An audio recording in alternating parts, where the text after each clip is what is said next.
పెట్టుబడులే లక్ష్యంగా CM Revanth Reddy team Japan పర్యటన కొనసాగుతోంది. ఒసాకా ఎక్స్పోలో పాల్గొన్న రేవంత్ టాప్ కంపెనీలతో విడివిడిగా భేటీ అయ్యారు.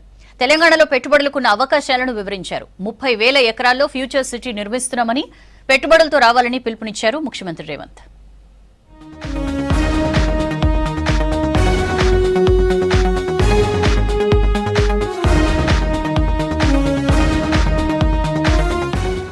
జపాన్లో సీఎం రేవంత్ రెడ్డి బృందం పర్యటన కొనసాగుతోంది. కితాక్షుహు నుంచి ఒసాకాకు చేరుకుంది తెలంగాణ రైజింగ్ టీం. జపాన్లోని ఒసాకా ఎక్స్పోలో తెలంగాణ పెవిలియన్ ప్రారంభించారు సీఎం. తెలంగాణ సంస్కృతిని తెలిపేలా పెవిలియన్ ఏర్పాటు చేశారు. 5 ఏళ్లకొకసారి ఒసాకా ఎక్స్పో నిర్వహిస్తారు. ఇందులో భారత్ నుంచి పాల్గొన్న మొదటి రాష్ట్రం తెలంగాణ. అంతర్జాతీయ పెట్టుబడులను ఆకర్షించేందుకు ప్రయత్నిస్తోంది ప్రభుత్వం. ఒసాకా ఎక్స్పోలో తెలంగాణ పెవిలియన్ ప్రారంభ కార్యక్రమంలో సీఎంతో పాటు మంత్రి శ్రీధర్ బాబు, అధికారులు పాల్గొన్నారు.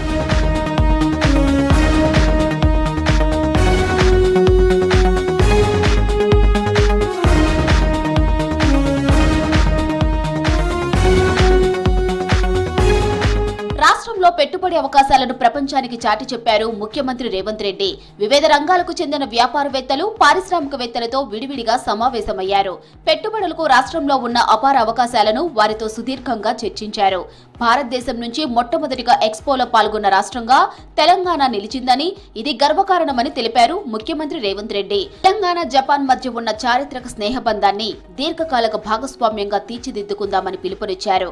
కొత్త ఆవిష్కరణలతో భవిష్యత్తు ప్రణాళికను రూపుదిద్దుకునే దిశగా కలిసి పనిచేయాలనే ఆకాంక్షను వ్యక్తం చేశారు రేవంత్.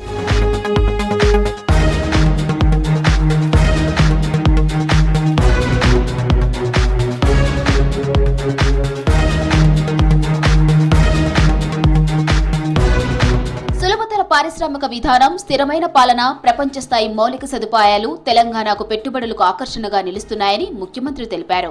హైదరాబాద్కు పెట్టుబడులతో రావాలని, భారత మార్కెట్తో పాటు ప్రపంచ దేశాలకు తెలంగాణను గమ్యస్థానంగా ఎంచుకోవాలని జపాన్ కంపెనీలను ఆహ్వానించారు. 30,000 ఎకరాల విస్తీర్ణంలో ఫ్యూచర్ సిటీ నిర్మాణం జరుగుతుందని చెప్పారు. ఇది eco energy, smart mobility, circular economy కేంద్రంగా అభివృద్ధి చెందుతుందని చెప్పారు. ఇందులో భాగంగా జపాన్కు చెందిన మరుబిని కార్పొరేషన్తో కలిసి ఒక ఇండస్ట్రియల్ పార్క్ ఏర్పాటు చేసినట్లు ప్రకటించారు రేవంత్ రెడ్డి.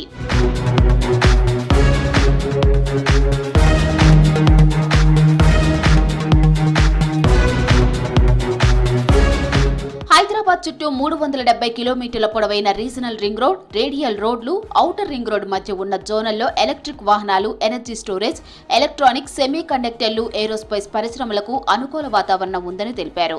అంతర్జాతీయ ఎగుమతుల కోసం సమీప ఓడరేవుతో అనుసంధానించే డ్రై పోర్టును తెలంగాణలో ఏర్పాటు చేస్తున్నట్లు వివరించారు రేవంత్ రెడ్డి.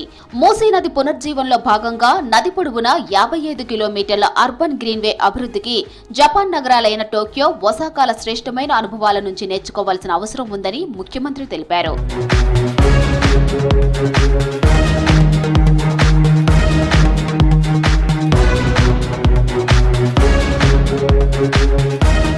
తెలంగాణ ఇప్పటికే ఐటీ, బయోటెక్నాలజీ రంగాల్లో ప్రత్యేక గుర్తింపు సాధించిందని గుర్తు చేశారు IT minister Sridhar Babu. Aerospace, electronics, textiles రంగాల్లో పెట్టుబడులకు అనువైన వాతావరణం రాష్ట్రంలో నెలకొన్నదని వివరించారు. పెట్టుబడులతో వస్తే తెలంగాణ రెడ్ కార్పెట్ వేస్తుందన్నారు శ్రీధర్ బాబు.